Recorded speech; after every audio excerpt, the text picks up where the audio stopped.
നളന്ദ, തക്ഷശില സർവകലാശാലകളുണ്ട്. ജമ്മു കാശ്മീരിലെ സർവകലാശാലയിൽ, ശാരദാ സർവകലാശാലയിൽ നിങ്ങളുടെ നാട്ടിൽ നിന്ന് പോയിട്ട് പഠിച്ചിട്ട് ഡോക്ടറേറ്റ് നേടിയ ഒരാളുടെ അറിയുന്നത് എപ്പോ? ആയിരക്കണക്കിന് വർഷം മുമ്പ് ജമ്മു കാശ്മീരിലെ ശാരദ സർവകലാശാലയിൽ എറണാകുളം ജില്ലയിൽ ഒരു സ്ഥലത്തുനിന്ന് ജനിച്ചിട്ട് അവിടെ പോയിട്ട് ഡോക്ടറേറ്റ് നേടിയിട്ട് അതേ പേര് ഒരു സർവകലാശാല കർണാടകത്തിൽ ഉണ്ടാക്കി. ആ സർവകലാശാലയുടെ പേര് ശാരദാ പീഠം. ആരാളെന്ന് മനസ്സിലായി?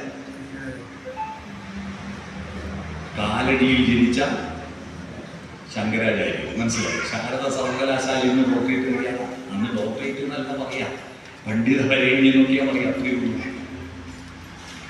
ഇതൊക്കെയുണ്ട്. ഈ 18 പുരാണത്തിൽ 25,000 പേരുണ്ടാക്കിയത് അത്ര ചെറിയ ബുദ്ധിയാണ്. ഈ പുരാണത്തിന് ശേഷം അല്ലേ നമുക്ക് നാരായണ ഗോവിന്ദ വേണുഗോപാൽ എന്നുള്ള പേര് വന്നെങ്ങനെയാ? പുരാണത്തിലെ പേരല്ലേ? ഈ പുരാണം ഉണ്ടാകുന്നതിന് മുമ്പ് ആർക്കൊന്നും പേരുണ്ടോ? 25,000 കഥാപാത്രങ്ങളെ ഉണ്ടാക്കി അതിന് കഥകൾ ഉണ്ടാക്കി എഴുതിയില്ലേ ഈ രാജ്യത്ത്? എന്തൊരു ബുദ്ധിയായിരുന്നു!